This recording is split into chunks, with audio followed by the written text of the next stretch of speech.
परम मंगलमय श्रीमद् भागवत कथामृत, जिस कथामृत को आप लोग अबारित धारा से श्रवण करते हुए आ रहे हैं, जिनकी कृपा हम सबके ऊपर है।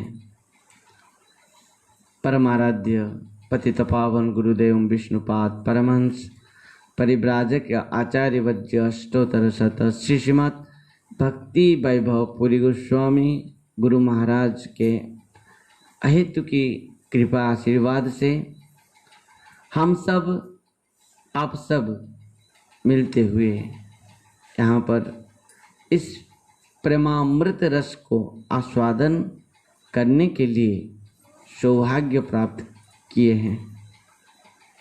भक्तों, जीवन में इस प्रकार बहुत अवसर मिलता है हम सबको संसार के कर्म करने के लिए, संसार की विभिन्न प्रकार कथा सुनने के लिए, इस भौतिक जगत में विभिन्न प्रकार उत्सव महोत्सव करने के लिए। परंतु इस प्रकार सु अवसर सत्संग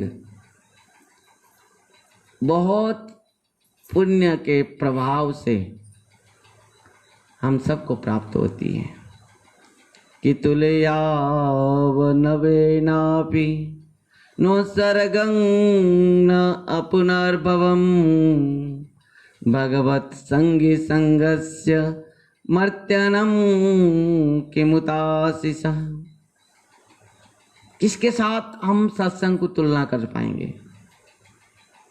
तुलयाम लभे नापि नो स्वर्गं न पुनर्भवम् भगवत संगी संगस्य मर्त्यनं किमुताशिष।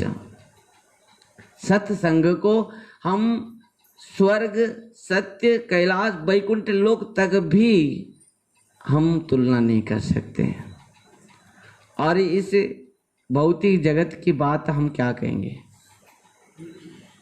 भक्तों, हमारे बहुत जन्म के भाग्य उदय हुआ है जो निरंतर हम इस प्रकार कथा रस अमृत को पान कर रहे हैं।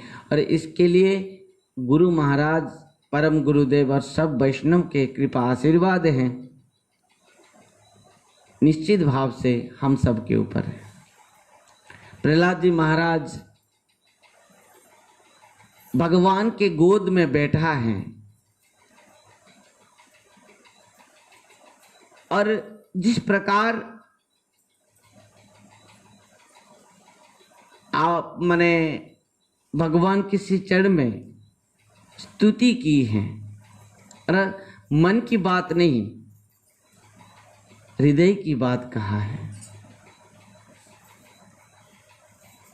क्योंकि स्तुति मन की बात नहीं होती है।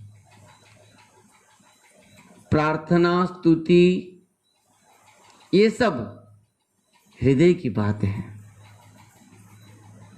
जो उनके हृदय में है वही स्तुति के अनुसार भक्त भगवान के श्री चरण में रखता है। कहता है, प्रभु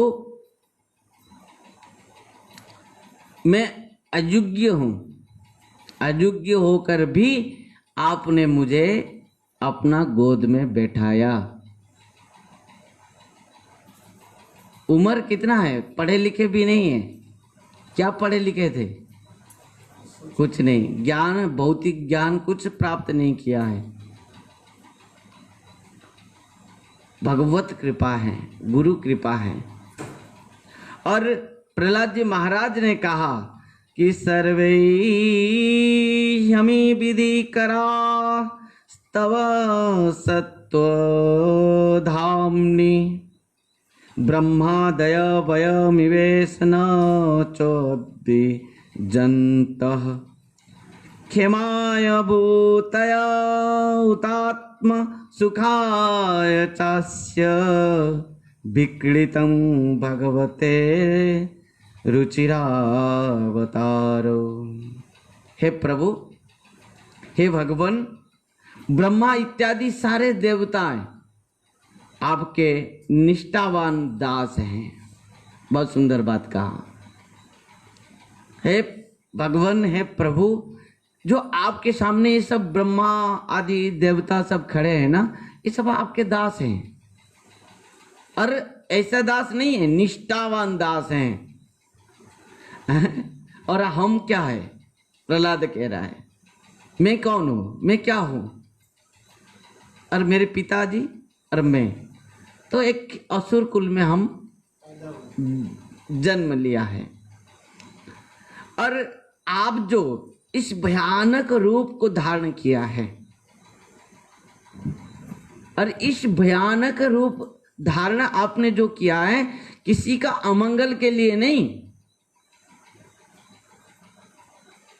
सबके मंगल के लिए ही आपने इस रूप को धारण किया है।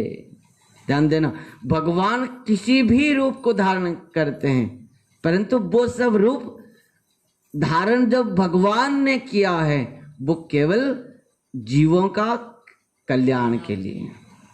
जीव का कल्याण कैसे हो जाए?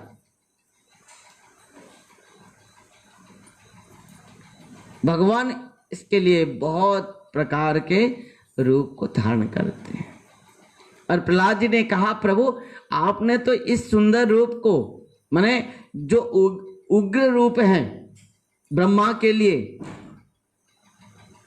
इंद्र के लिए, देवताओं के लिए, परंतु प्रहलाद ने कहा कि प्रभु आपके उग्र रूप हो सकता है और किसी के लिए, परंतु मेरे लिए तो आपकी इस ये जो सुंदर रूप है केवल जगत के कल्याण के लिए है, जीवों के कल्याण के लिए है। एक बात सुनना, बहुत ध्यान दे के, यदि जीवन में किसी भी समय पर, हमारे जीवन के सफर में किसी भी समय पर यदि किसी भी विपत्ति आए, एक बार निश्चित भगवान श्री नृसिंह भगवान को याद करना।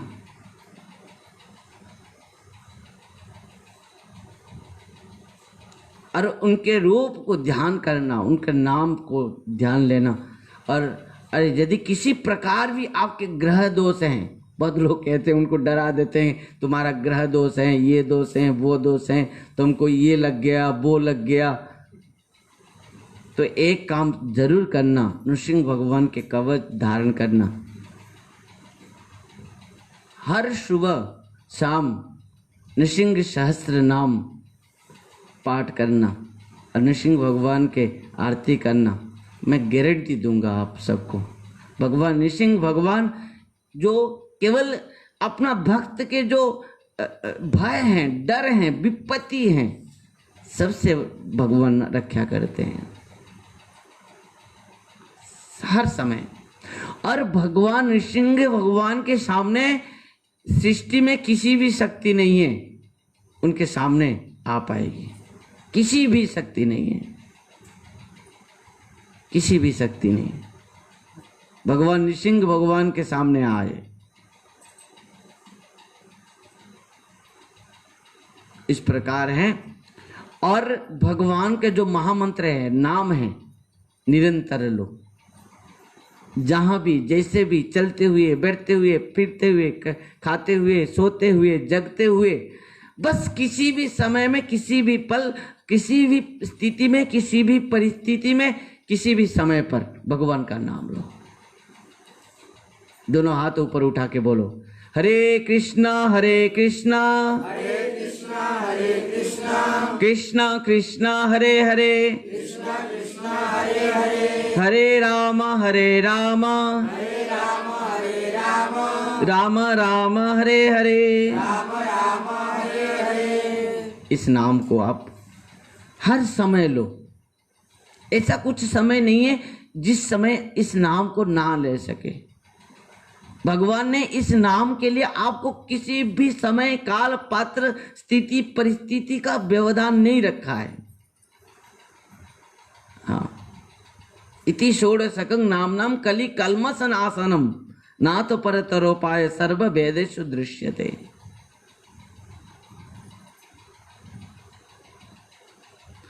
भगवान ने किसी प्रकार भी और व्यवधान नहीं रखा है कि इस प्रकार तुम नाम लो, उस प्रकार तुम नाम लो। हर समय जिसके मुख में हर समय भगवान का नाम है वो सर्वश्रेष्ठ है।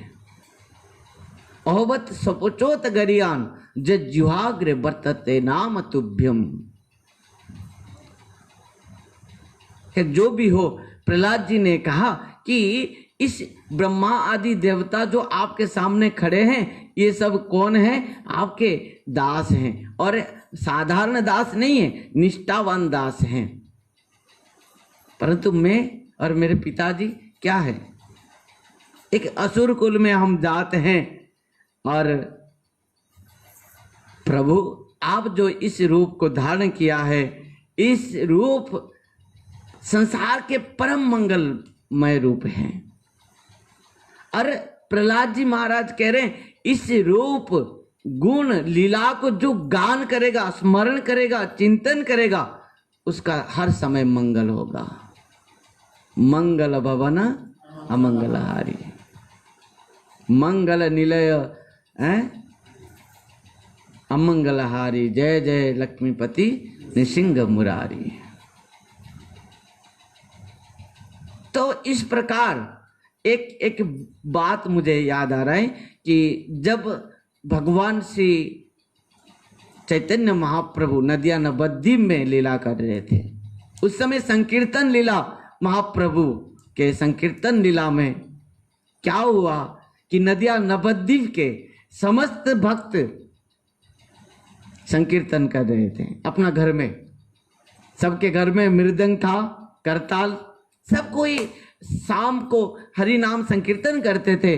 पिता पुत्र कन्या पति पत्नी माँ बाप सब मिलते हुए संकीर्तन करते थे। परंतु उस समय मुसलमान शासन था। मुसलमान काजी क्या किया, एक बार आकर देखा जितने घर में मृदंग बज रहा था, जितने घर में करताल मंजीरा बज रही थी, उन सबको आया और आके क्या किया जानते हैं? सबको तोड़ फोड़ कर दिया। हाँ, सब मृदंग को तोड़ दिया और सबको धमकाया। कहा आज से यदि कभी किसी के घर में इस प्रकार नाम संकीर्तन होगा, मैं आऊंगा और एक बार सबके जाति नष्ट कर दूंगा, धर्म नष्ट कर दूंगा। काजी तो कहते हुए चला गया घर। हुआ क्या? काजी मुसलमान रात में सोया था, रात में सो रहा था, पर हुआ क्या जानते हैं? भगवान निसिंह भगवान प्रकट हो गए। काजी को इस प्रकार रूप भगवान ने दर्शन दिया, उग्र रूप। काजी डरते हुए उसके ऊपर भगवान बैठ गए और अपना नाखून में उनके हृदय को फाड़ने लगे। उन्होंने हाथ जोड़कर कहा कि प्रभु बस मुझे इस बार क्षमा कर दीजिए, और कभी भी मैं आपके भक्त को मैं तंग नहीं करूंगा। ध्यान देना, वो मुसलमान खुद, वो काजी खुद महाप्रभु को बताया और अपना हृदय को खोल के दिखाया। कहा देखो, कल रात में उग्र रूप एक सिंह आया और मेरे ऊपर बैठ के मेरे हृदय को फाड़ने के लिए अपना नाखून को दिखाया, और मैं डर गया। और मैं शपथ लिया हूं आज से कभी भी जहां पर भी भगवान की कथा है, जहां पर भी भगवान का नाम संकीर्तन है, मैं नहीं जाऊंगा। भगवान निसिंह भगवान इस प्रकार हैं। प्रहलाद जी महाराज कहते हैं कि प्रभु आपकी ये जो लीला है, इस कथा है, इस प्रकार रूप है, इस प्रकार गुण है, जो केवल स्मरण करेगा, चिंतन करेगा, जो केवल इसको माने पूजन करेगा, आपके रूप लीला गुण को और गुणगान करेगा, उसका आत्मकल्याण हो जाएगा, वो निर्भय हो जाएगा, निर्विकार हो जाएगा। ध्यान देना, जिसके जीवन में कुछ भी भय है, एक काम करना, सुबह और शाम को निश्चित भाव से श्री निसिंह भगवान के सहस्त्र नाम को पाठ करना। निश्चित भाव से भगवान नृसिंह भगवान के फोटो रख के पूजा करना, उनके सहस्त्र नाम को पाठ करना और उनके रक्षा कवच को धारण करना। और ये जो महामंत्र हैं, इस महामंत्र को निरंतर भजन कीर्तन और जपा करना। किसी भी रोग है, किसी भी वैद्य के पास जाने का जरूरत नहीं है। हाँ, आगे बढ़ते हुए कहेंगे, इस प्रहलाद जी महाराज कितना सुंदर आगे ही इस स्तुति में कहेंगे कि यदि जब प्रभु आप जिसको त्याग कर देते हैं उसको कोई भी बचा नहीं सकता। इस बात को आगे कहेंगे। तो अभी क्या कह रहे हैं? तदच्छ मन्यु मसुरख्य हतत्वाद्याद्य मदेत साधुरपि वृश्चिका सर्पहत्या लोकाश्च निर्भयो तिमेता प्रतियन्ति सर्वै रूपं नृसिंह विभवाय जनाय स्मरन्ति। प्रभु अतएव हे नृसिंह देव भगवान, आप अपना क्रोध अब त्याग कीजिए। प्रहलाद जी महाराज हाथ जोड़कर कह रहे हैं कि प्रभु अभी तो आप अपना क्रोध को त्याग कीजिए। क्यों? क्योंकि देखिए, ये जो असुर जो सबको इतना कष्ट दे रहा था, इतना दुख दे रहा था, वो अभी मरा हुआ पड़ा है। आप तो उसको उद्धार कर दिया, अपना आप पिताजी को। और क्या काम है आपको ये क्रोध करना? आप अभी शांत हो जाइए और आपकी इस सुंदर स्वरूप को समस्त भक्त आपकी प्रसन्नता को देखना चाहते हैं। क्योंकि वर्तमान इस असुर के भय से भयभीत समस्त देवताओं से लेके प्रत्येक जीव तक अभी आनंद हो गए हैं, क्योंकि और किसी को भय नहीं है। ध्यान देना, ये है भक्त। जबकि पिताजी को भगवान ने उद्धार कर दिया, मार दिया, और प्रहलाद जी महाराज कह रहे हैं आप जो आके मेरे पिताजी को मारा तो नहीं, उद्धार किया। भगवान किसी को मारते नहीं, सबको तारते हैं, सबका उद्धार कर देते हैं। जिसको भी जो भी भगवान के हाथ से प्राण त्याग करता है उसका क्या होता है? उद्धार हो जाता है। चाहे ये हिरण्यकश्यप, हिरण्याक्ष, रावण, कुंभकर्ण आदि जितने भी दैत्य राक्षस हैं, सब द्वेष से भगवान को प्राप्त किया है। द्वेष है, शत्रुता।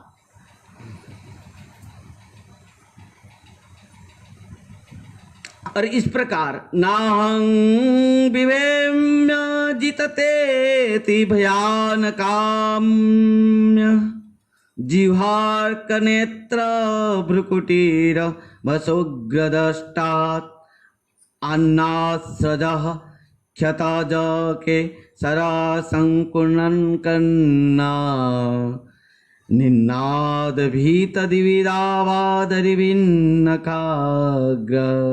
हे अजित भगवान, मैं न तो आपके भयानक मुख तथा जीव से, यहाँ प्रहलाद जी महाराज कह रहे हैं, आप ये मत सोचिए कि मैं आपको कह रहा हूं कि आप क्रोध को माने संवरण कीजिए, आप अभी क्रोध करने की जरूरत नहीं है। मतलब आप यह नहीं सोचेंगे कि मैं डर रहा हूं। आपके इस प्रकार रूप को देख के, उग्र रूप को देख के मैं डर रहा हूं, नहीं, मैं आपको कदाचित भी नहीं डरता हूं, ना तो डर रहा हूं, ना तो डरूंगा।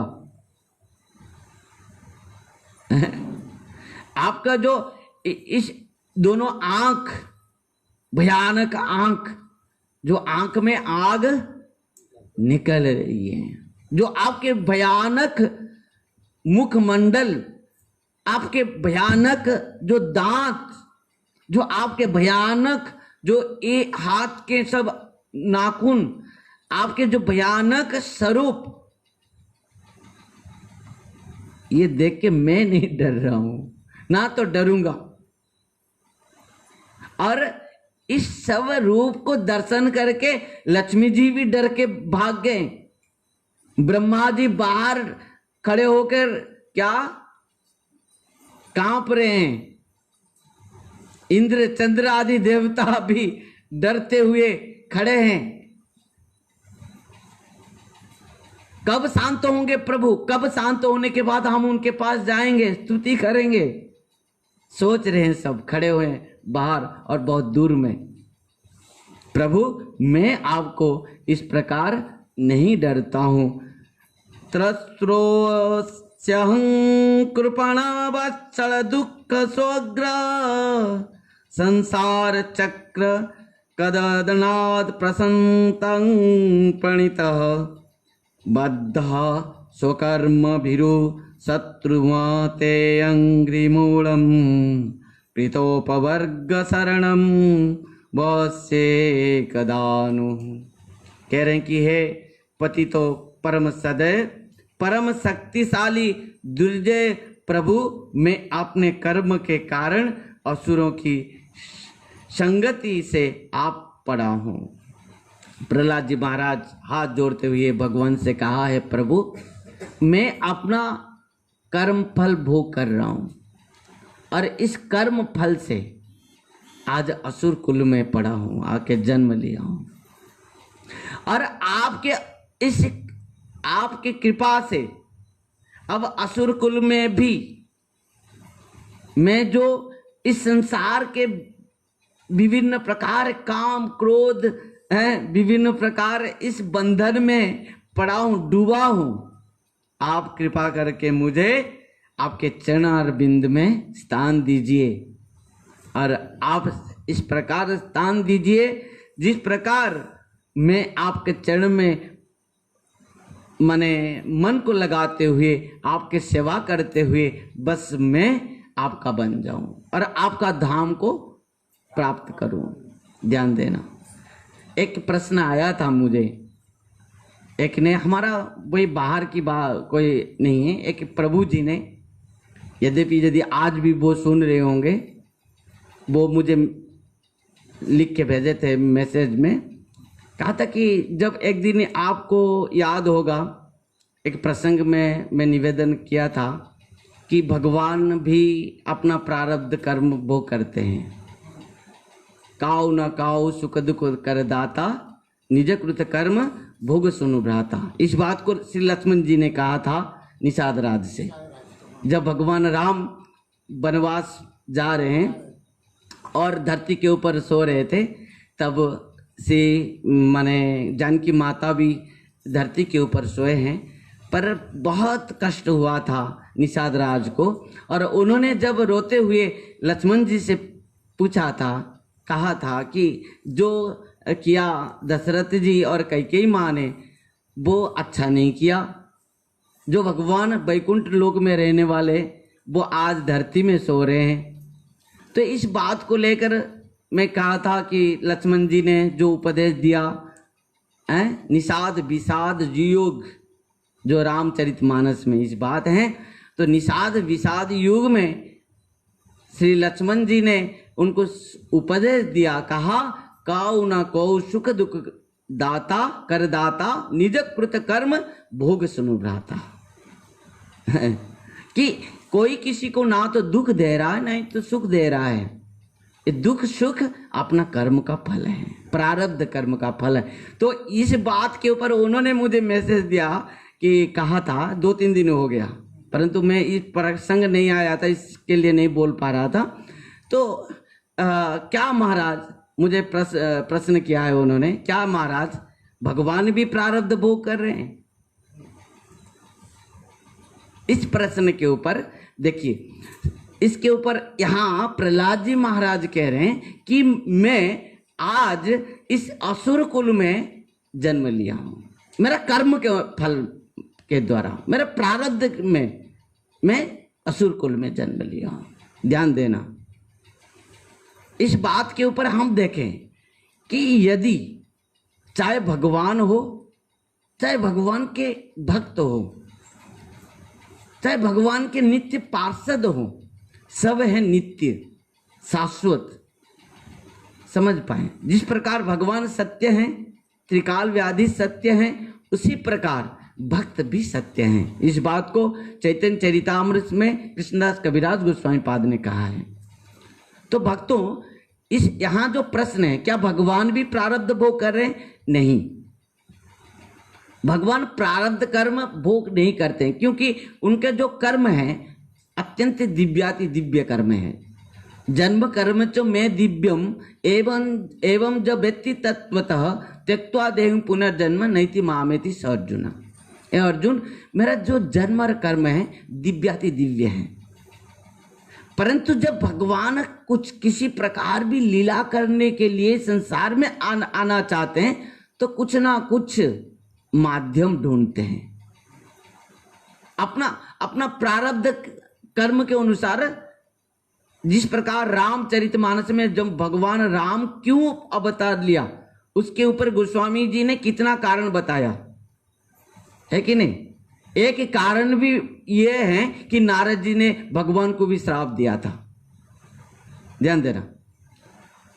जब नारद जी ने कह दिया कि मैं माया को जीत लिया हूं, तो भगवान शिव जी ने नारद जी से कहा, नारद जी आप कभी भी ये बात नहीं कहना कि मैं माया जीत लिया हूं।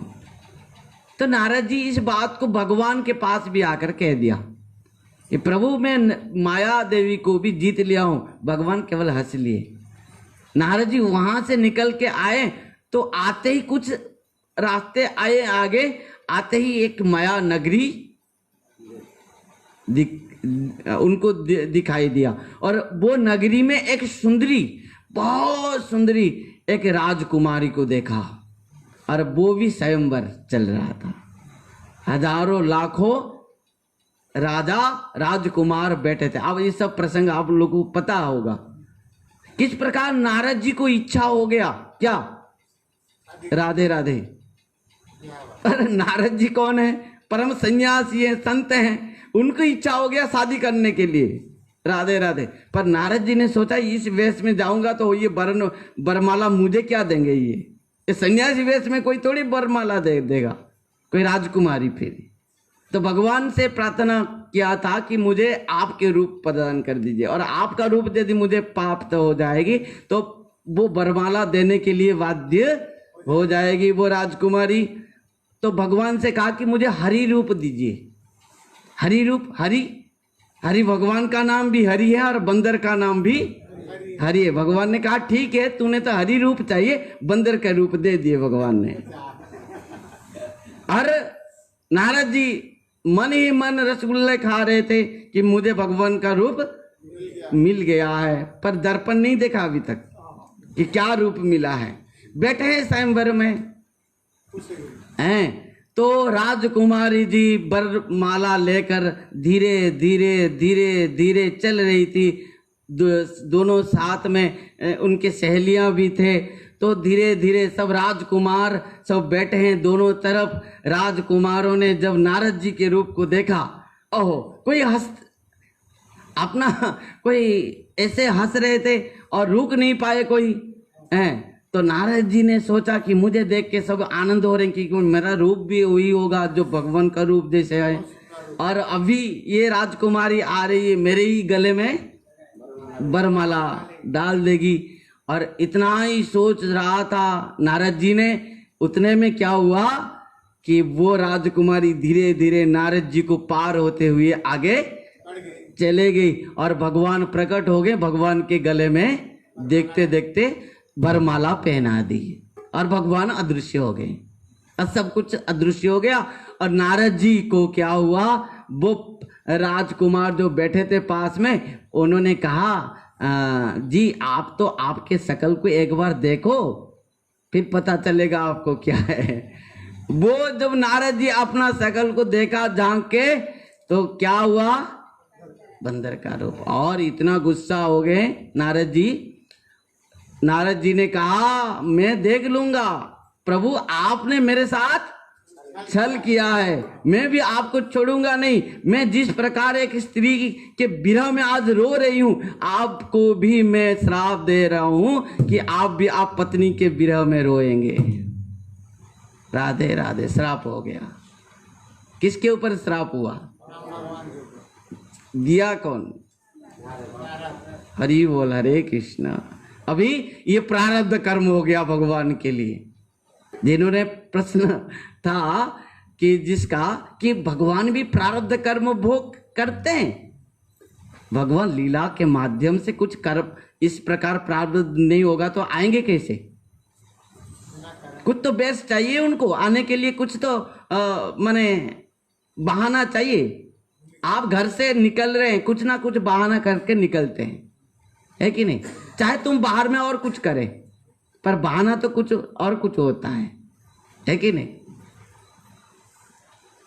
वैसे ही भगवान बहाना करके आते हैं। जगदीश जग की हित जब चाहे जगत में आना, जगदीश जग के हित जब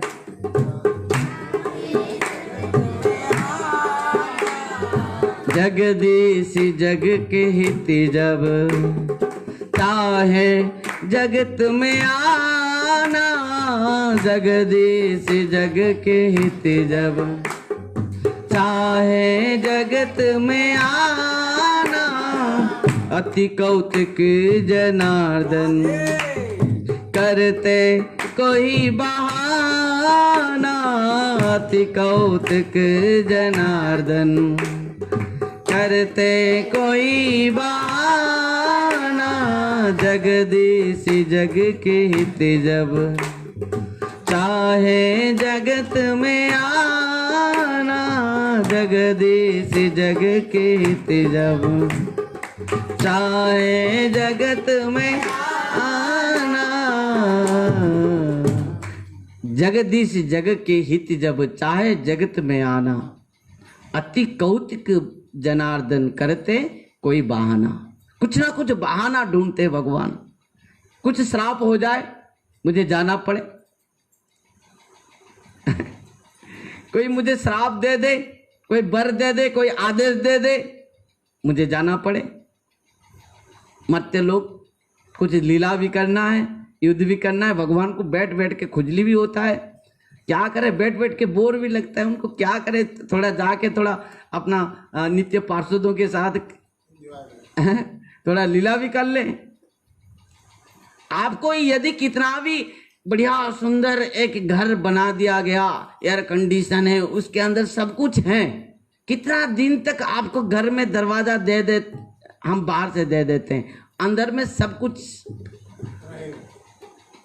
आपके लिए है, परंतु बाहर से हम दरवाजा दे दे। कितना दिन रहोगे, कितना दिन रह पाओगे? 1 2 3 4 5 दिन, 10 दिन, 8 दिन, उसके बाद बोलोगे थोड़ा तो दरवाजा खोलो, मैं थोड़ा बाहर जाके घूम कर आऊं, है कि नहीं? अरे भगवान वैकुंठ में कितना दिन रहेंगे, वो भी सोचते हैं थोड़ा जाऊं, थोड़ा लीला करूं, थोड़ा खेल कूद करूं, थोड़ा युद्ध करूं, थोड़ा सुंदर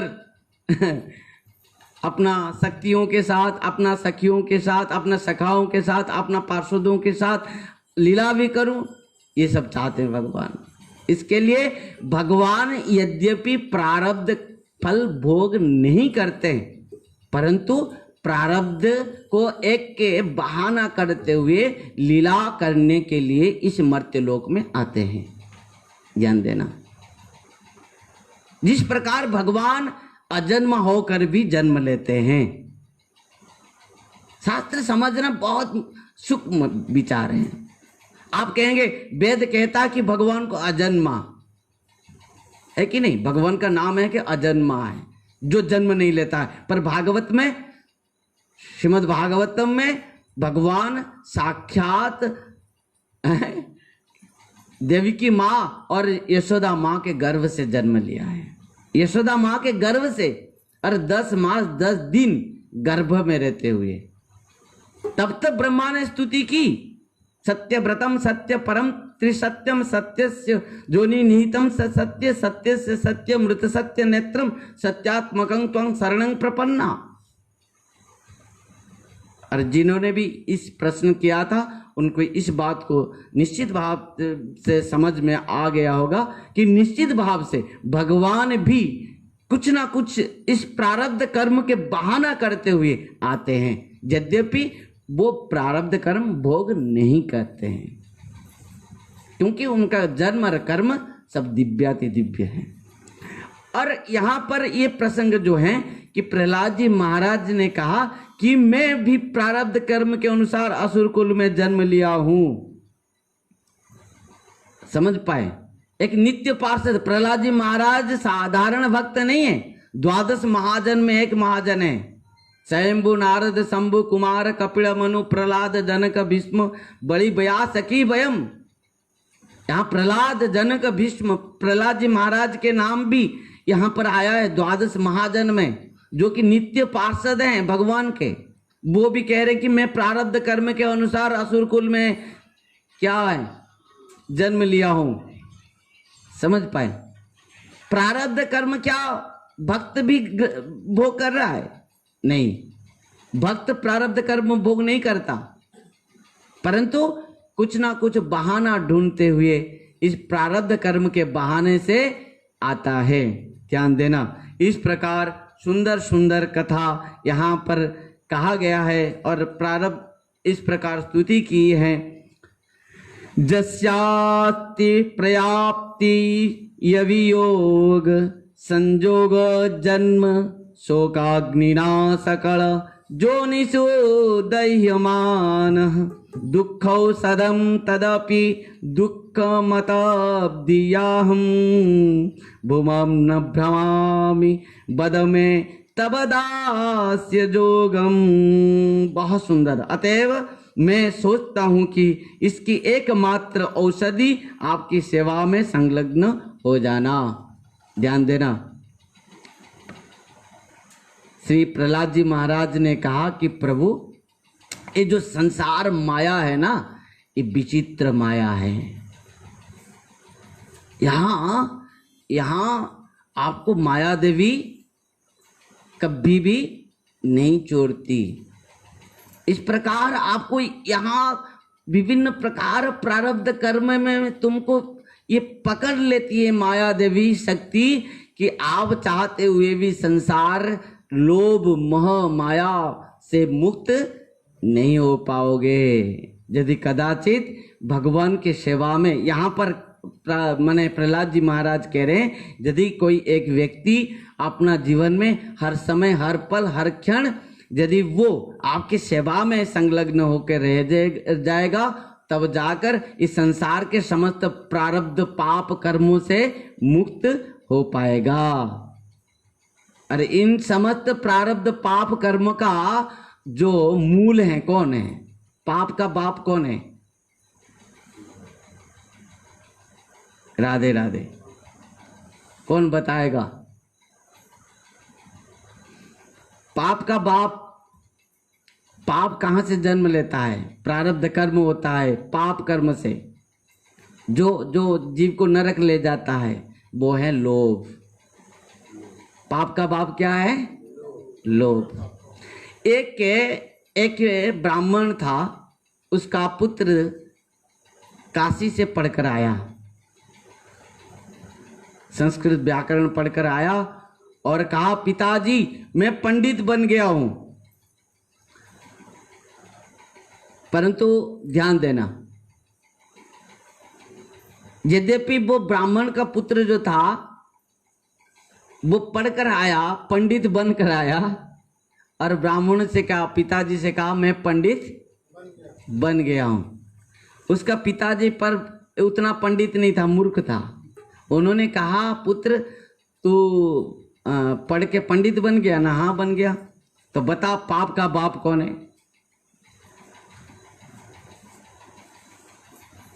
ये तो इतना शास्त्र पढ़ा था पर ये शास्त्र में लिखा नहीं है, वेदों में नहीं लिखा है, कहाँ व्याकरण में है?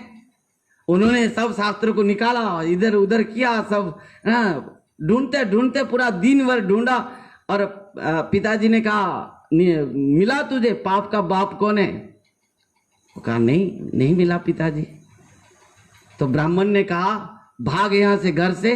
कहा कि पंडित बन गया, इतना साल तक पढ़ाई किया और पंडित बन गया, और पाप का बाप कौन तुझे पता नहीं है, भाग यहां से, घर से। और जब तुझको पता चलेगा पाप का बाप कौन है, उस दिन घर आना, जब भाग यहां से, घर से। बेचारा कान पकड़ के घर से निकला और घूमते रहा कि पाप का बाप, पाप का बाप, पाप का बाप, पाप का बाप। ढूंढते रहा, पूछते रहा पाप का बाप कौन है। ढूंढते ढूंढते 2 दिन बीता, बेचारा को कुछ खाना पीना भी मिला नहीं, भूख प्यास में ढूंढ रहा था। कौन, क्या ढूंढ रहा था? पाप का बाप। एक दिन गया, दूसरा दिन, तीसरे दिन में एक नगरी में जाकर पहुंचा। एक सुंदर सा मकान था, सुंदर घर। आजकल तो सब ईंट पत्थर के हो गए, उस समय मिट्टी के घर को बहुत सुंदर लिपा पुता करते थे। आप देखे होंगे गोबर में बहुत चौक लगाते थे और इतना सुंदर फूल जैसे हैं। और इस प्रकार रंगोली भी करते थे हर दिन घर के सामने और दीवार में भी। आप देखे होंगे उड़ीसा में ज़्यादा हैं, जब कार्तिक में और मार्गशीर मास में जो गुरुवार लक्ष्मी जी के पूजा में सब कितना दीवार में फूल काटते हैं, फूल बनाते हैं। आप देखे होंगे इस प्रकार फूल बना है, रंगोली है, और घर के सामने तुलसी के चौराई हैं, और घर के सामने गौ माता हैं, और गौ माता के पास एक सुंदर बछड़ा भी है। इस प्रकार घर के शोभा पास में तुलसी बगीचे हैं, फूल बगीचे हैं। इस सबको देखा उन्होंने, सोचा कि किसी ना किसी भगत का घर निश्चित होगा, और यहाँ पर मैं जाता हूँ और यहीं पर कुछ नाश्ता पानी करके फिर पाप का बाप को ढूंढूंगा। कहाँ है पाप का बाप, भूख प्यास में तो अभी हैं। तो इस प्रकार वो ब्राह्मण लड़का जाकर पहुंचा उस घर में। सुंदर सा घर है, और वो घर के सामने खड़ा हो गया। खड़े होते ही एक सुंदरी, एक देवी जी वहां से अंदर से निकल कर आई। पहले समय में यदि किसी भी अतिथि, चाहे भिखारी से हो, अतिथि तक किसी के दरबार में पहुंच जाते हैं तो पहले वो खाली में नहीं निकलते हैं, घर से जल पात्र भी लेकर निकलते हैं थे। पर आज तुम जाकर बैठो भी तुमको पानी नहीं मिलेगा। आज हमारे इस परिस्थिति हो गया है। हाँ, तो उस समय की बात है कि वो जो एक माने कन्या थी, बहुत सुंदरी थी, और वो देखी कि एक कोई अतिथि आकर हमारे द्वार पर हैं, तो उन्होंने एक जल पात्र लेकर आई बाहर, और उनको देखकर उनको पता चल गई कि निश्चित भाव से ये बहुत भूख और प्यासी है। और ये कुछ बताने से पहले वो जो कन्या जल पात्र लेकर आई और उनके हाथ में जल पात्र दे दी, और जल पात्र पाते ही वो ढक ढक ढक ढक ढक ढक करके पी गया। और पीने के बाद सांस से सांस आई उनको, बैठ गया बेचारा। कहा मैं बच गया, तो मर जाता था अभी। वो जो कन्या थी उन्होंने कहा कि आप, लगता है कि आप कोई ब्राह्मण हैं, ऐसे क्यों आपने घूम रहे हैं। और वो ब्राह्मण ने अपना सब बात वो कन्या से बता दिया, कह दिया। कहा इस प्रकार मेरे पिताजी ने घर से निकाल दिया है, पाप का बाप कौन है मैं ढूंढ रहा हूँ, 3 दिन हो गया, भूख प्यास में ढूंढ रहा हूँ। वो देवी जी ने सोचा कि इनको और क्यों भटकाऊंगी मैं, यहीं पर ही उनको उत्तर मिल जाना चाहिए। तो देवी जी ने कहा आप ब्राह्मण हैं? हाँ, आप मुझे जानते हैं? ना आपको कैसे मैं जानूंगा, आप कहाँ है, कैसे हैं, मैं कैसे आपको जानूंगा ना। मुझे नहीं जानते, जानने से पहले मेरे हाथ से कैसे आप पानी पी लिए। वो ब्राह्मण लड़का बोला हाँ ठीक बात है, आपको जाने बिना मैं पानी पी लिया। मैं ब्राह्मण हूँ, वेदज्ञ ब्राह्मण हूँ, वेदांती ब्राह्मण हूँ, आपको जानने से पहले आपके हाथ से मैं पानी पी लिया। वो कन्या ने कहा ठीक, आप पानी पी लिए, मुझे पहले तो आपको पूछना था कि आप कौन है, और मैं बताती फिर पानी पीते ना। मैं तो बहुत प्यासी था और पी लिया। अभी बताइए आप कौन है ना। मेरे हाथ से तो आप पानी पी लिए और आप अपवित्र हो गए ना। कैसे ना, मैं एक वेश्या हूं, इस नगरी में मैं वेश्या हूं। उफ, इतना सुनते ही वो ब्राह्मण लड़का, वो जो लुटिया पकड़ के रखा था पानी पीने के बाद भी, वो लुटिया अपना हाथ में था, उसको फेंक दिया। अरे ये क्या कर दी तूने, मेरा पूरा वंश ही नष्ट कर दिया, अपवित्र कर दिया तूने मुझे। तो वो कन्या धीरे धीरे कहने लगी, हे ब्राह्मण देव, आप इतना गुस्सा क्यों हो रहे हैं, आप प्यास से पी लिए, हुआ क्या आप बताना चाहिए था ना। सुनो एक बात सुनो, आप केवल प्यासी तो थे पर अभी भूखा भी हैं। एक काम करो, कुछ भोजन कर लो। या ब्राह्मण लड़का कहा क्या क्या बोल रहे हैं आप, हैं किसको बोल रहे हैं आप, आपके हाथ में और मैं भोजन करूंगा, कदाचित संभव नहीं है। देवी जी ने कहा ठीक है, आप इतना गुस्सा हो जा रहे हैं, पर एक बात कहूं, बोलो हरि बोल, राधे राधे।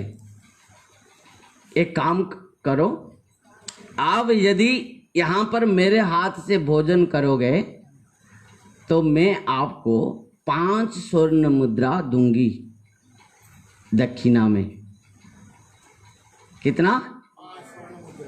5 स्वर्ण मुद्रा।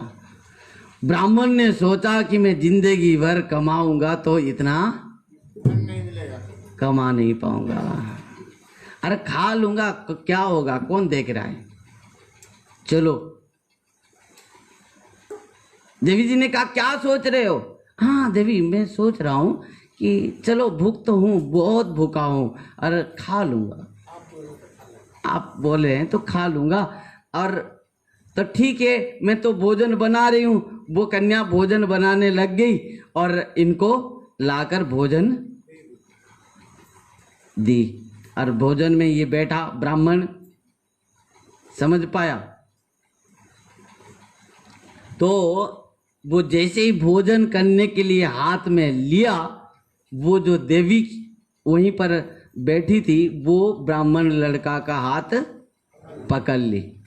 कहा कि आप कैसे भोजन कर लेंगे, आप हमारे अतिथि हैं, हमारे घर में पदार्पण किए हैं, और मैं आपको खिला दूंगी। हाथ को ऐसे करके आप क्या सोच रहे हैं, मुझे आपके हाथ में मैं खाऊंगा। देवी जी ने कहा सुनो, इतना गुस्सा मत करो, पर यदि मेरे हाथ से आप खाओगे ना, तब 10 स्वर्ण मुद्रा आपको मैं दक्षिणा में दूंगी। ब्राह्मण ने सोचा 10 स्वर्ण मुद्रा, अच्छा इतना तो मेरा बाप भी कमा नहीं पाएगा। मन मन ही सोच रहा था, मैं, मेरा बाप, उसका बाप भी कमा नहीं पाएगा। तो ठीक है देवी, आप खिला दीजिए।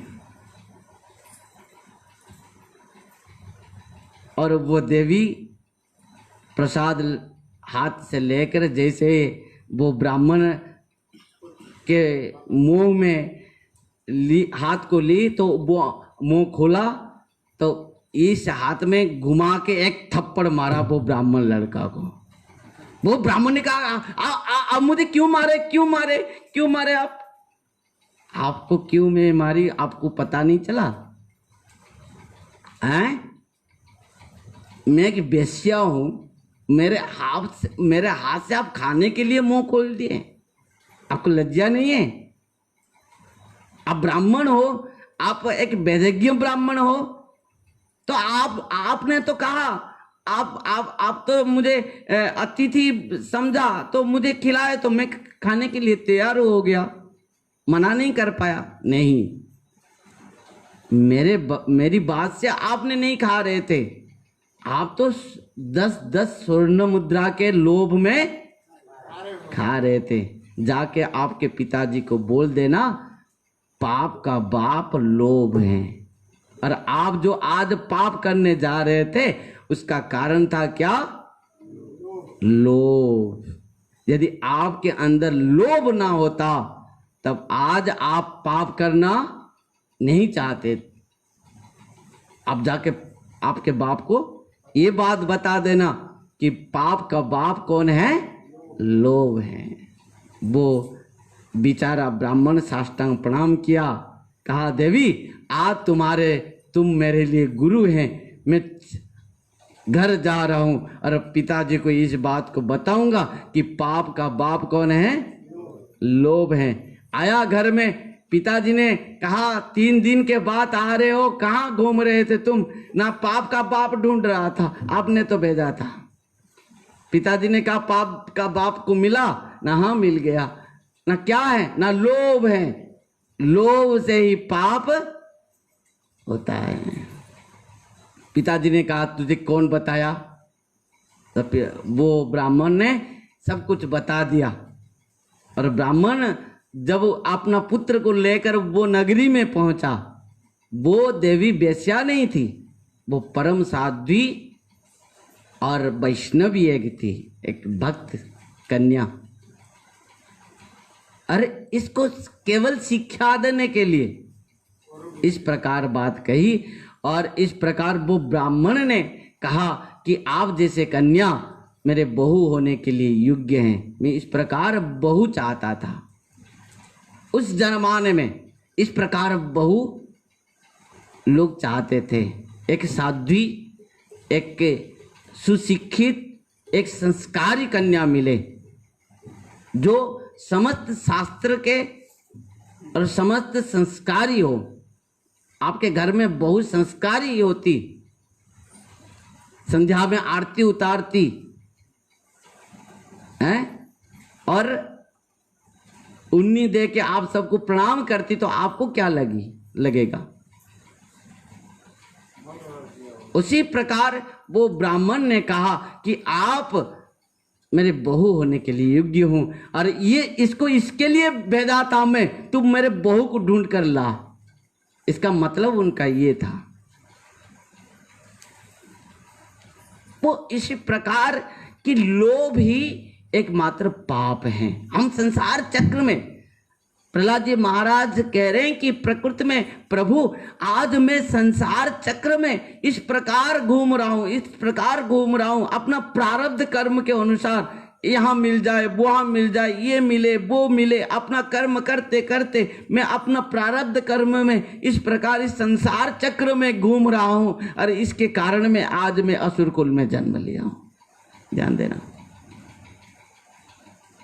आज जो भी जिस प्रकार भी है, जिसके शरीर जिस प्रकार जिसको भी मिला है, वो सब कुछ अपना प्रारब्ध कर्म के अनुसार मिला है। ध्यान देना, जो कोई रोगी हैं, कोई भोगी हैं, कोई योगी हैं, किसके शरीर बहुत सुंदर हैं, किसके शरीर असुंदर हैं, किस प्रकार जो जिस प्रकार वंश में, कुल में, शरीर में जो भी जिस प्रकार जन्म लिया है, और जिस प्रकार भी आज हम सब भोग कर रहे हैं, ये सब हमारे प्रारब्ध के अनुसार हैं। इस प्रकार कौन कहा? प्रहलाद ने कहा कि प्रभु इस प्रारब्ध कर्म को खंडन करने के लिए क्या करना पड़ेगा कि आपके चरण में समर्पित होकर आपके निरंतर सेवा करना होगा। आपके और आपके भक्तों, आपके भक्त के चरण में, गुरु के चरण में समर्पित होकर आपके सेवा करने से जीव समस्त प्रारब्ध कर्म से मुक्त हो जाता है। इस बात को देवहूति माता भी भगवान से कहा था। देवहूति माता ने कहा तं त्वागताहं शरणं शरणं शरण्यं सवृत्य संसारतरो कुठारं जिंगासयापायदप्य साद्धि लेवे गतिं धात्रिचितं ततन्यम। ध्यान देना, प्रारब्ध कर्म कि केवल प्रभु आपके चरण इस प्रकार हैं, कुढ़ाली हैं। कुढ़ाली समझ रहे ना, कुठार। यदि कोई आपके चरण में शरणागत हो जाता है कि आपके चरण क्या है ना, कुड़ाल के सदृश हैं। अरे वो आपके चरण क्या करता है कि जीव के जो प्रारब्ध कर्म को नष्ट कर देता है, काट देता है, छेदन कर देता है। इस प्रकार प्रभु आप बहुत कृपालु हैं। जस्याप्ति प्राप्ति यवि योग संजोग जन्म सुखाग्निना सकल योनिषु दह्यमान दुःख शोधं तदपि दुःख मतब्धियाहं भुवं न भ्रमति बद में तब दास्य गमन।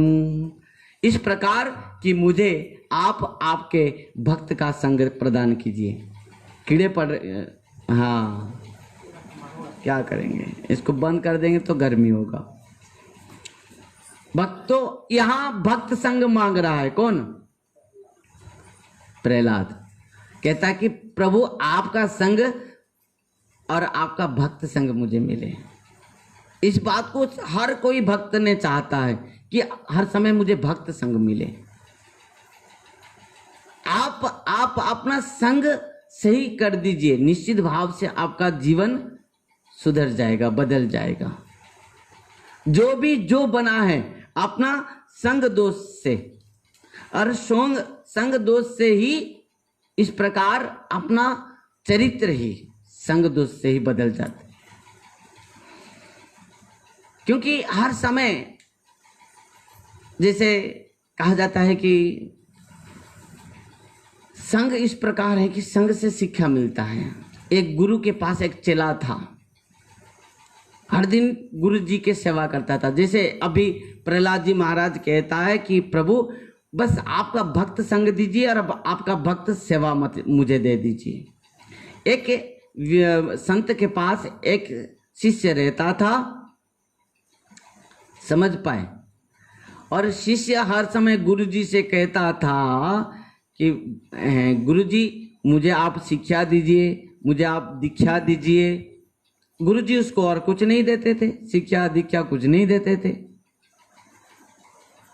तो एक दिन वो शिष्य क्या किया कि सोचा, और हर दिन यमुना में जाता था, पानी लाता था, पर सोचा कि मैं और गुरु जी के पास नहीं रहूंगा तो क्या होगा, मैं चले जाऊंगा।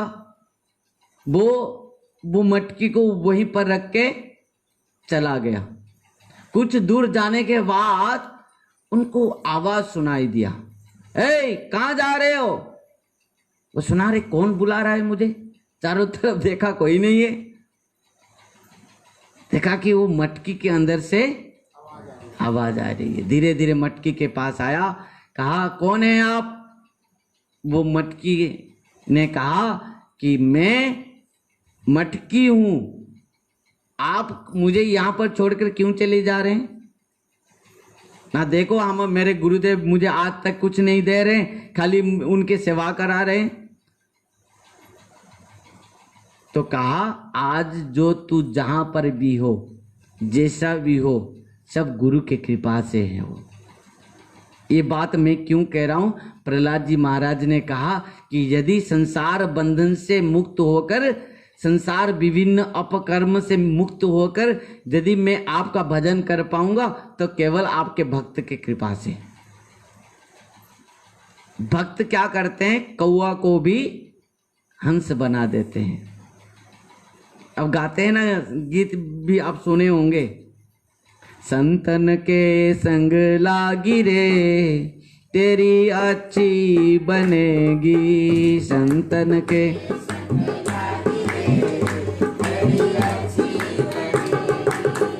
अच्छी बनेगी तेरी बिगड़ी बनेगी, अच्छी बनेगी तेरी है। ओए तेरा बड़ा भाग रे, तेरी अच्छी बनेगी। ओए तेरी बड़ा भाग रे, तेरी अच्छी बनेगी। संतन के संग लागी रे, तेरी अच्छी बनेगी। संतन की संग लागी रे, तेरी अच्छी बनेगी। संतन संग, संत के संग में रहो। यहां कहा कि प्रकृति में संत संग। मटकी ने कहा कि देखो आज मैं संतों का संग से आज मैं कितना सुंदर बन गया हूं, आज मैं कितना आनंद में हूं आपके गुरु के पास। आप छोड़ के चले जा रहे हैं। जो प्रकृति में सत्संग संतों का संग छोड़ देता है जीवन में, उसका जीवन की विपत्ति वहीं से शुरुआत है। ध्यान देना, वहीं से शुरुआत है उनके जीवन विपत्ति। आपको एक उदाहरण दूं महाभारत के। महाभारत युद्ध से पहले जब भगवान शांति दूत बनकर गए किसके पास, दुर्योधन ने उनको क्या किस प्रकार व्यवहार किया है कि नहीं, किस प्रकार व्यवहार किया था।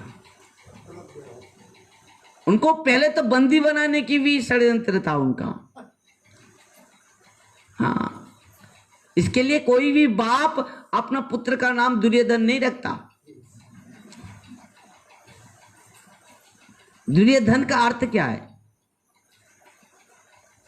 जब भगवान ने इतना, भगवान साक्षात शांति दूत बनकर आया, धृतराष्ट्र को समझाया, दुर्योधन को समझाया, कोई समझा नहीं। और इस प्रकार उनके ऊपर भी जो व्यवहार किया, इस सब में दुखी हो गए। कौन जानते हैं? विदुर एकमात्र था जो धर्मराज विदुर जी महाराज भगवान का अनन्य भक्त हैं। वो कौन है? विदुर कौन है? यमराज महाराज। वो भी बहुत कहानी है। क्यों? साक्षात यम महाराज माने धर्मराज विदुर जी महाराज, धर्मराज युधिष्ठिर महाराज और सपोच वाल्मीकि तीन रूप में एक साथ में प्रकट हुए हैं। मांडव्य ऋषि थे, वो अपना कुटिया में क्या भजन कर रहे थे। राजमहल से क्या हुआ, कुछ चोर भागते हुए आए चोरी करके, पीछे पीछे सिपाही आए। जंगल में आके चोर क्या किया, देखा कि अभी सिपाही तो हमको पकड़ लेगा। वो जितना धन अलंकार लेकर आया था चोरी करके, वो क्या क्या मांडवी ऋषि के आश्रम में रख दिया और जंगल में छिप गया। और सिपाही आके क्या किया, मांडवी ऋषि को पकड़ लिया। कहा कि अच्छा चोरी किया और चोरी करने के बाद आके संत बन गया। पकड़ लिया मांडवी जी को। कहते हैं ना, चोर छोड़े साधु को पकड़े। ये तो सबका नियम है, आज भी वही चल रहा है। तो मांडवी जी सोचा कि ये लोग क्यों मुझे पकड़ के ले रहे ना, आप चोरी किए, आपके कुटिया से सब ये सब निकला क्या अलंकार। राजा के पास ले आए। राजा, पहले जमाने में सब राजा किस प्रकार थे? मूढ़ थे, मूर्ख थे, जो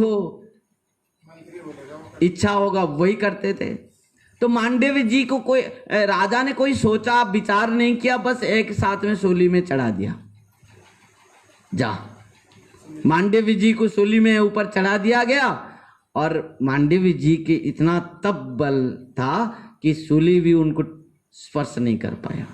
ध्यान देना, कितना भी प्रयास किया गया पर उनको सूली में मार नहीं पाया कोई। राजा सुनकर दौड़कर आया, ये तो महान संत होगा, नीचे उतारो। मांडवी जी के चरण में साष्टांग प्रणाम किया राजा।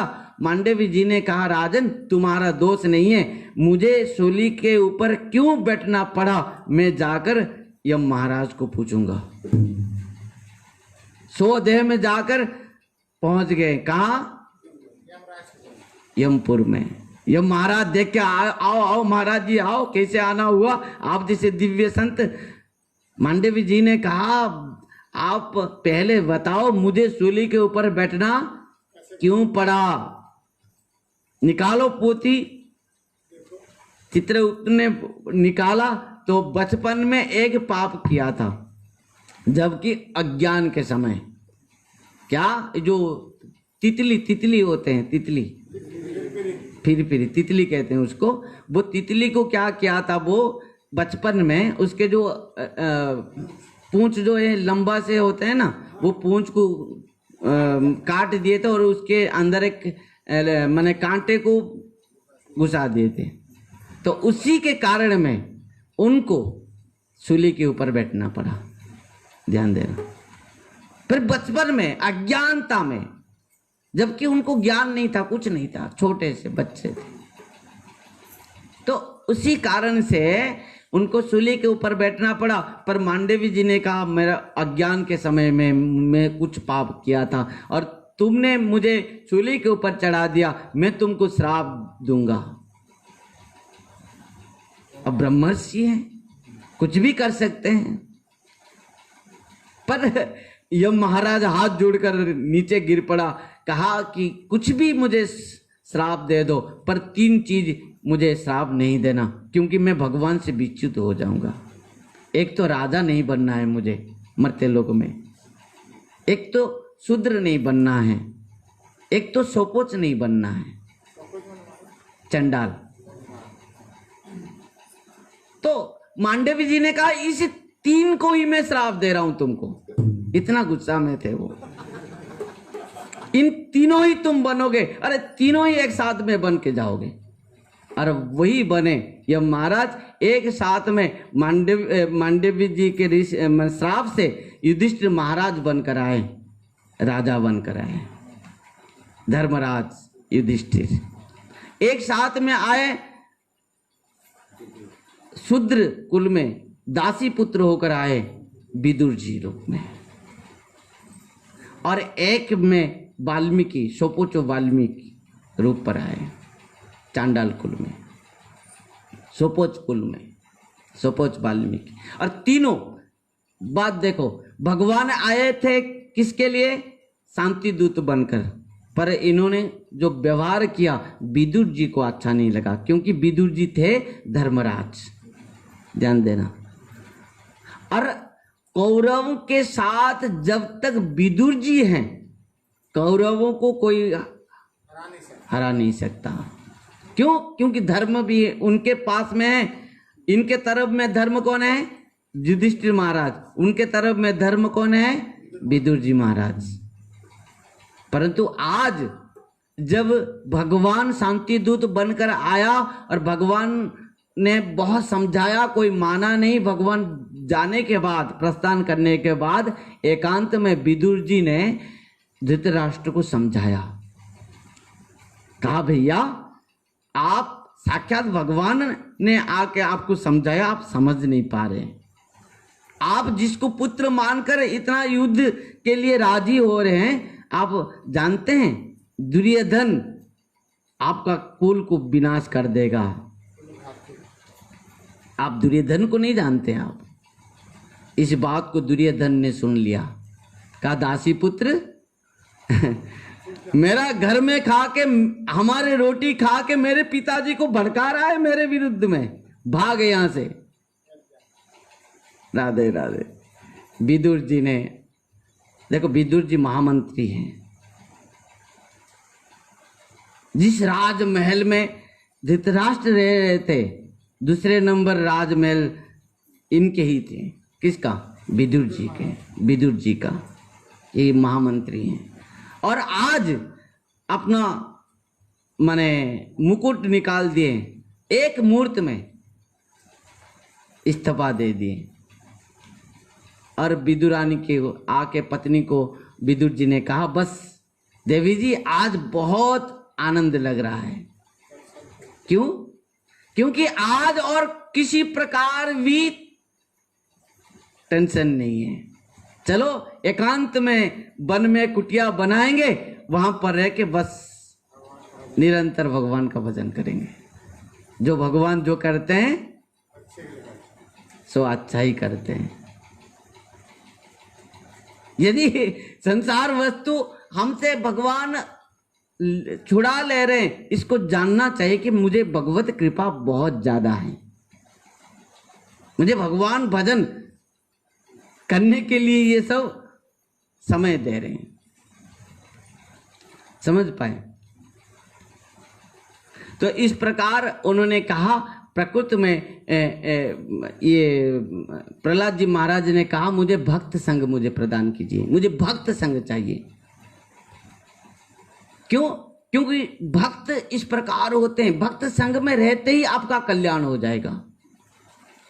भक्त संग में रहते ही अपना आप कल्याण हो जाएगा। अरे भक्त संग से बाहर चले जाओ, आपका क्या होगा? सर्वनाश हो जाएगा। भक्त संग। और एक कहानी सुनाऊं, कहानी बहुत सारे हैं। एक राजा थे, वो बहुत भक्त प्रिय थे।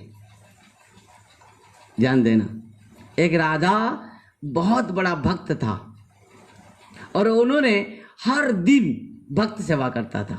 जैसे अभी इस बात को मैं क्यों कह रहा हूं कि प्रहलाद जी महाराज भगवान से कह रहे हैं कि यदि भक्त सेवा करो, भक्त सेवा करते ही अपना जन्म जन्म का प्रारब्ध क्या होता है?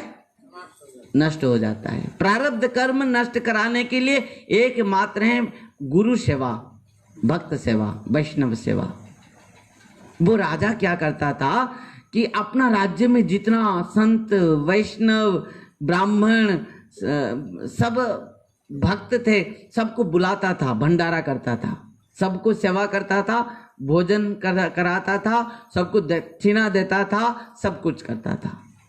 एक ध्यान देना, एक दिन क्या हुआ, राजा तो हजारों संत को बुलाया था, सब भोजन के लिए बैठे हैं, पंगत के लिए बैठे हैं, भंडारा खुला है महाप्रसाद का। तो सब संत वैष्णव ब्राह्मण सब बैठे हुए थे और इतना बहुत सारे सुंदर सुंदर बनाया महाप्रसाद भोग। तो ऊपर क्या हुआ था, उसी समय एक पक्षी क्या की कि एक सांप, विषधर सांप को मारते हुए वो अपना चूंच में उठा के ऊपर उड़कर जा रही थी। और वो जो जहर, उस सांप सर्प के जहर जो गिरते हुए वो महाप्रसाद में पड़ी। और ध्यान देना, इसके लिए कभी भी आप भोजन की व्यवस्था कभी भी ऊपर खुले में नहीं करना चाहिए। इसके लिए हम ऊपर कुछ ना कुछ होना चाहिए और उसके बाद बनने के बाद उसको भी बंद करके रखना बहुत जरूरी है। वो तो कैसे भी हो, भगवती इच्छा है, ध्यान देना। तो वो जो जहर क्या हुआ, वो सब संतों को दिया गया। देने के बाद क्या हुआ, हजारों संत प्राण त्याग कर दिया, मर गया। हजारों ब्राह्मण मर गए, संत मर गए। राजा रोने लगा,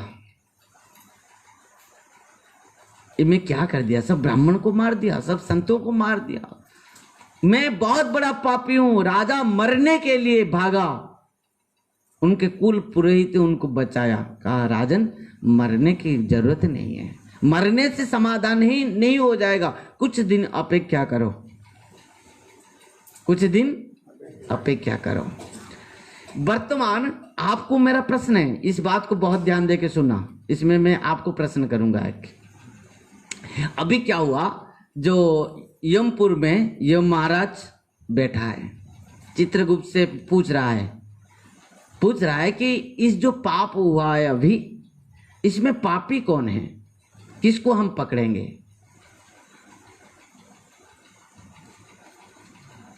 वो राजा पापी है, ना वो भोजन बनाने वाला पापी है जो बना के बाहर रख दिया, ना वो पंछी जो सांप को लेकर उड़ के जा रही थी वो पापी है, ना वो सांप पापी है, सर्प। किसको हम पकड़ेंगे? आप बताओ। अभी पापी इसमें कौन है? अभी यम दरबार में किसको पकड़ेंगे?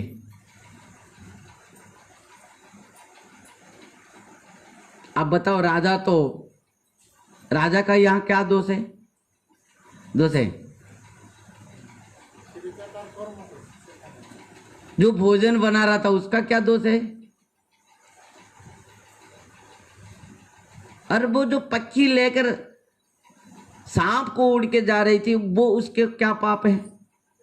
ना वो सांप तो मर गया था बेचारा, उसका क्या सांप माने पाप है? पाप किसका है? अभी ये महाराज किसको पकड़ेंगे? उनका माथा भी खराब हो गया। आप बताओ तो कौन पापी होगा?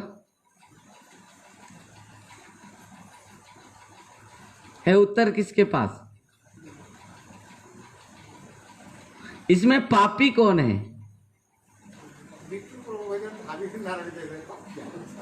हैं?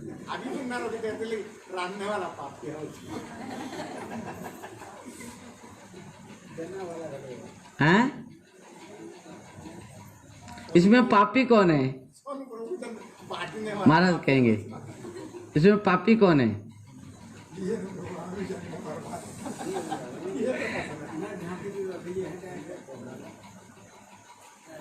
इसमें पापी कौन है? राजा पापी है? नहीं, वो तो मूल है सबके, वो तो भंडारा दे रहा है।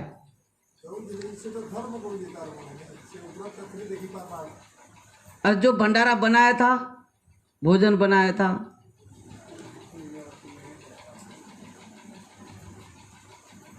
शायद वो पक्षी हो सकती है, नहीं तो सांप नहीं। यहाँ पापी कौन है? किसको पकड़ेगा यम महाराज?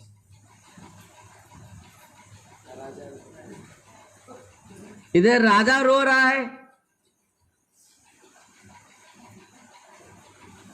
देखो ना, इसको छोड़ देंगे, आप लोग सोच कर आएंगे ना, फिर बता देंगे।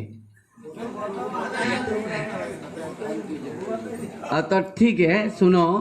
इधर जो राजा रो रहा था, अभी राजा रो रहा है, समझ पाए? राजा रो रहा है, राजा कह रहा है कि मैं मर जाऊंगा, मेरे लिए इतना संत मर गए, मेरे लिए इतना बाप ब्राह्मण मर गए, मेरा जीवन ही धिक्कार है, मैं तो संतों की सेवा के लिए सबको बुलाया था और सब मर गए, पापी मैं हूं। परंतु उनके जो पुरोहित था, कुल पुरोहित, उन्होंने कहा राजन आप पापी नहीं हो सकते, क्यों आप सोच रहे हैं? यदि आप पाप के प्रायश्चित करना चाहते हैं, एक काम और कीजिए। राजा ने कहा क्या करूं मैं फिर, आप बताइए। क्योंकि पहले जमाने में कुल पुरोहितों को सब पूछते थे जो भी अपना काम।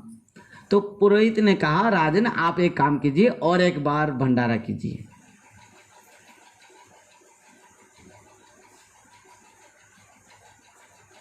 राजा ने कहा नहीं, और नहीं करूंगा। एक बार तो इतना ब्राह्मण मर गए, इतना संत मर गए, और एक बार भंडारा करूंगा, फिर क्या होगा क्या नहीं होगा। कुल पुरोहित ने कहा महाराज आप तो मेरी बात तो मानो और एक बार भंडारा करो, होगा क्या ना, जितने संत आएंगे आप खुद उनके चरण सेवा करोगे, उन सब से माफी माने प्रार्थना करोगे कि मुझे आप सब ने क्षमा कीजिए, आशीर्वाद दीजिए, मैं इतना बड़ा पापी हूं। देखो दोनों तरफ बात चल रहा है। उधर यमपुर में वो दोनों भी माथा खराब हो गया, किसका? चित्रगुप्त और जमराज, इन दोनों ही उनका चल रहा है बात कि किसको हम पकड़ेंगे, किसको पकड़ेंगे, किसको पकड़ेंगे, किसी को ना किसी को पकड़ेंगे तो है। नहीं तो उनका भी नौकरी नहीं रहेगा। भगवान पूछेंगे किसी को नहीं पकड़े इस केस में। भगवान जो पूछेंगे जो महाराज से इतना बड़ा केस हुआ, आप किसको पकड़े इसमें? जब महाराज क्या उत्तर देंगे? मैं किसी को पकड़ा नहीं। तो जो महाराज कह रहा है कि मैं क्या उत्तर दूंगा इस केस में, किसी को अभी तक पकड़ा नहीं। चित्रगुप्त कह रहा है महाराज थोड़ा तो रुक जाइए, कुछ दिन ही अब रुक जाइए, किसी को हम सीबीआई लगा देंगे, कौन पापी है इसमें, है कि नहीं? तो इसमें सीबीआई लग गए, कौन पापी इसको पकड़ा जाए। उधर तरफ से, किधर तरफ से? यम महाराज के तरफ से। और इधर राजा के तरफ से कुल पुरोहित कह रहा है कि तुम चिंता मत करो राजन, एक काम करो और एक बार भंडारा करो, और जितने साधु संत वैष्णव बचे हैं अभी सबको बुलाओ, और सबको बुला के क्या करना?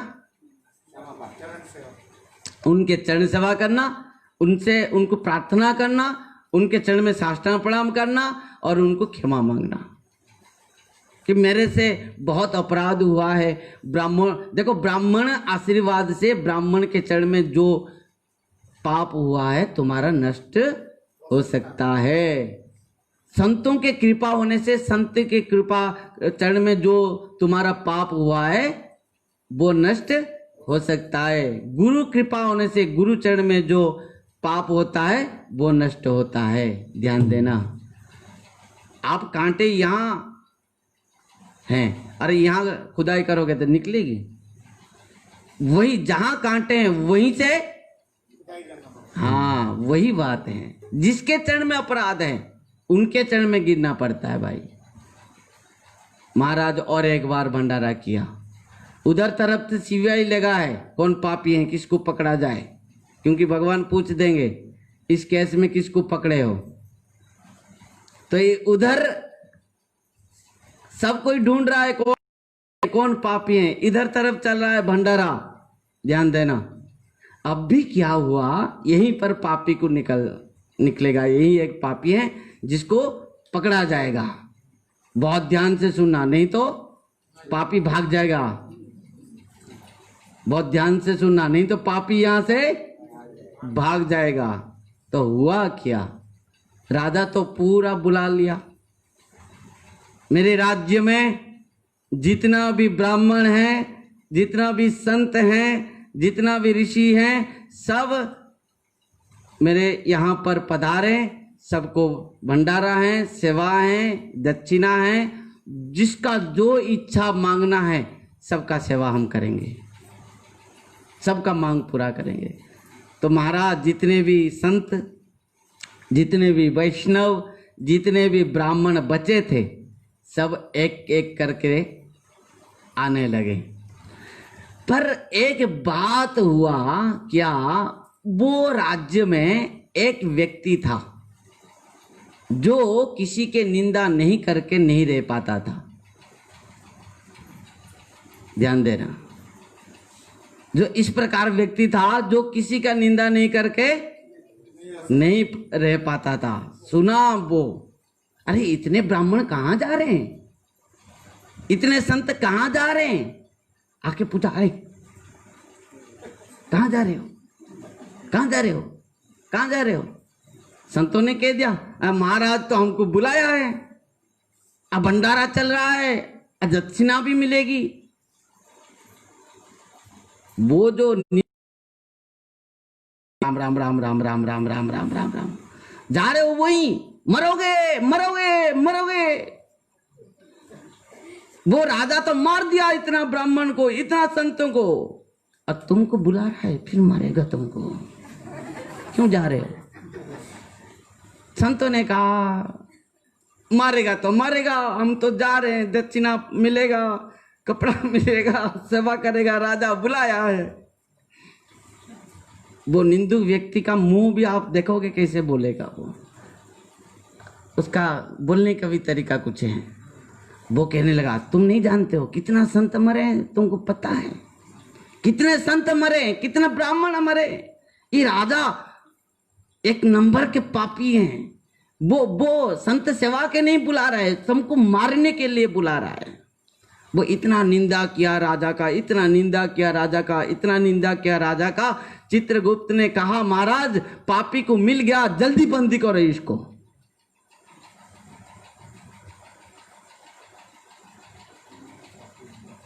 पापी कौन बना?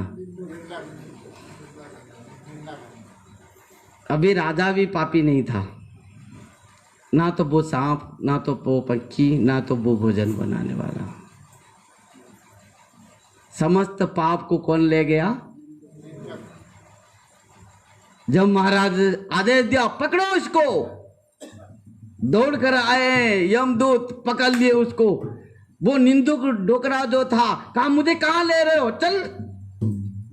बहुत निंदा किया तूने, संतों का निंदा किया, वैष्णव का निंदा किया, गुरु का निंदा किया, राजा का निंदा किया, भक्तों का निंदा किया, तो तुझे यहाँ बचने का नहीं है, तू चल जल्दी यमपुर में। वो कहा मैं तो कुछ नहीं किया हूं, मैं कभी पाप नहीं किया हूं।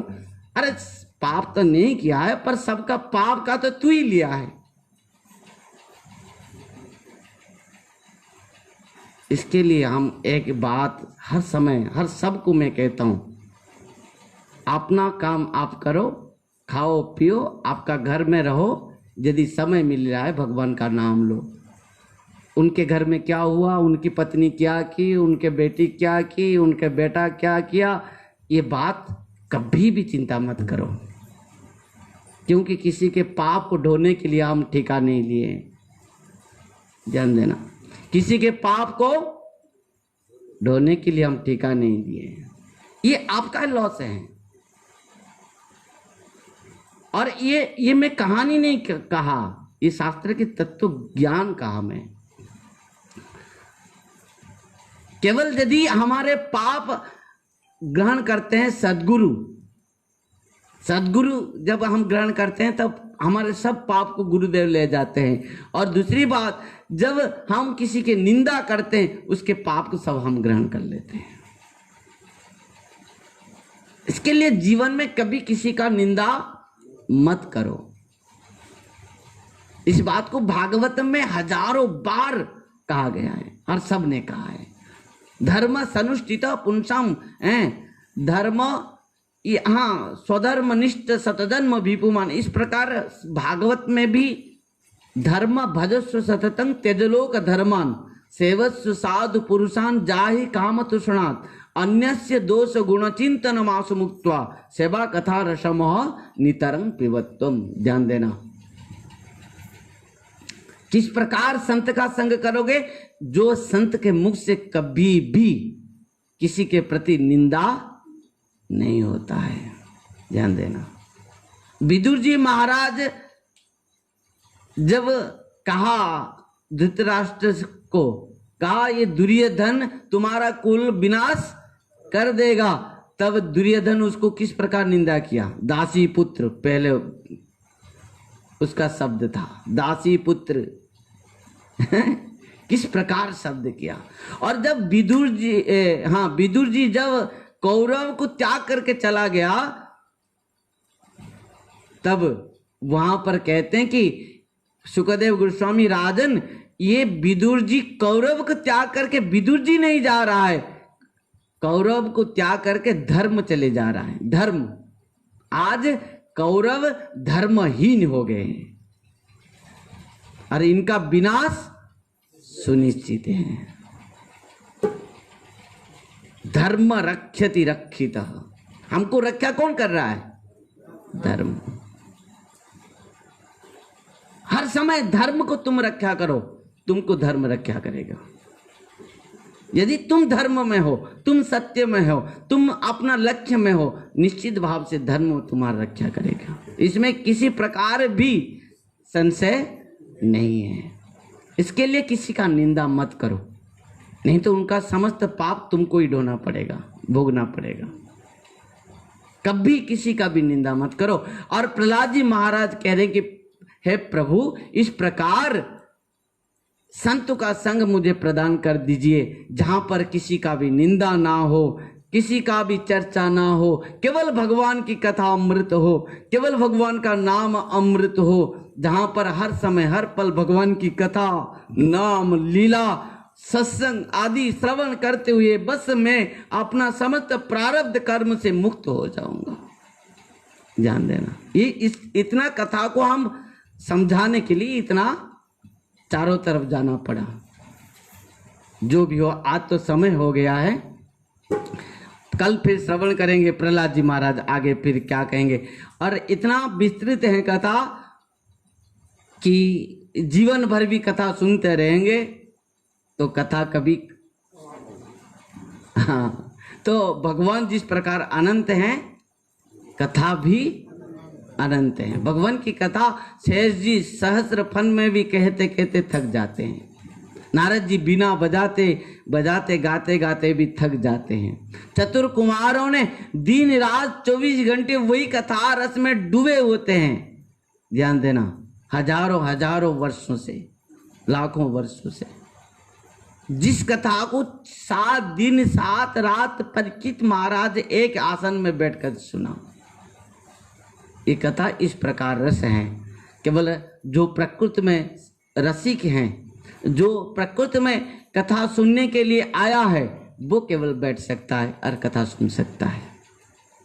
और ध्यान देना, ये पुरुषोत्तम मास है और पुरुषोत्तम मास की महिमा इतना सुंदर है। आज हम प्रातः में सुना था किस प्रकार द्रौपदी पहली मैंने पूर्व जन्म में एक ऋषि कन्या थी द्रौपदी, जो पांचाली जाज्ञसेनी, उनके नाम कितना है वो कृष्णा, उनके नाम और भी है कि कृष्णा। भगवान अत्यंत प्रेम से उनको कृष्णा बुलाते हैं, सखी बुलाते हैं। पर वो एक ऋषि कन्या पहले जन्म में थे। पर हुआ क्या, एक बार दुर्वासा जी ने राज दरबार में आए थे और दुर्वासा राज दरबार में आके इस पुरुषोत्तम मास की महिमा को सुनाए। और इस पुरुषोत्तम मास को इतना सुंदर भाव से सुनाए महिमा को कि पुरुषोत्तम मास में जो भजन करेगा, कीर्तन करेगा, भगवान की कथा श्रवण करेगा और व्रत रखेगा, उनको अनंत फल मिलेगा। प्रथम तो उनका अनंत जन्म का समस्त पाप से वो मुक्त हो जाएगा, प्रारब्ध कर्म से मुक्त हो जाएगा। और क्या होगा, उसको इस प्रकार अनंत ऐश्वर्य, यहाँ सुख शांति मिलेगा और यह लोक में सुख शांति ऐश्वर्य में जिएगा और परलोक में वो भगवान के श्री चरण को प्राप्त करेगा। इस बात को कौन कहा? दुर्वासा। दुर्वासा ने इस बात को सुनाया। वहां पर भी राजकन्या वहां पर भी बैठी थी, परंतु इस कथा को श्रवण करने के बाद वो इस कथा की महिमा को पालन नहीं की। कथा श्रवण करना, हरिनाम करना, व्रत रखना, ये नहीं की। तो इस जन्म में क्या हुआ कि वो द्रौपदी के रूप पर जन्म लिए। क्षत्रिय में ब्राह्मण संत कन्या से क्या हुआ? पतन क्षत्रिय में। और तो हुआ क्या हुआ? 5 पति को प्राप्त किए और जीवन भर केवल दुख पाए, इतना दुख पाए कि अंत में भगवान ने द्रौपदी जी से कहा कि सखी आप एक काम करना। जब 5 पांडव जो वनवास में गए, तब भगवान समस्त पांडवों को और द्रौपदी जी को उपदेश दिया। भगवान ने कहा इस पुरुषोत्तम मास व्रत रखो और इस व्रत से तुम्हारा समस्त जो अज्ञातवास और वनवास सुखमय हो जाएगा और तुमको कोई भी विपत्ति नहीं आएगा। ध्यान देना, ये जीवन सफर है। हम जब पैदा हुए थे, चलने के लिए हमको कितना दिन लगा था? बस 6 महीना लगा था कि 1 साल में हम चले। परंतु जीवन सफर में चलने के लिए मरने तक भी हम चलना सीखते हैं, कभी गिरते हैं, कभी चलते हैं। उसी प्रकार पांडवों ने इस पुरुषोत्तम मास को रखा व्रत द्रौपदी के साथ, और समस्त वनवास में जितने भी विपत्ति हैं सब विपत्ति से मुक्त हो गए, पार हो गए। ध्यान देना, भगवान साक्षात कहते हैं इस पुरुषोत्तम मास के व्रत रखो, तुम्हारे जीवन के सफर पूर्ण भाव से सुख, शांति और आनंदमय हो जाएगा। आज की कथा को यहीं पर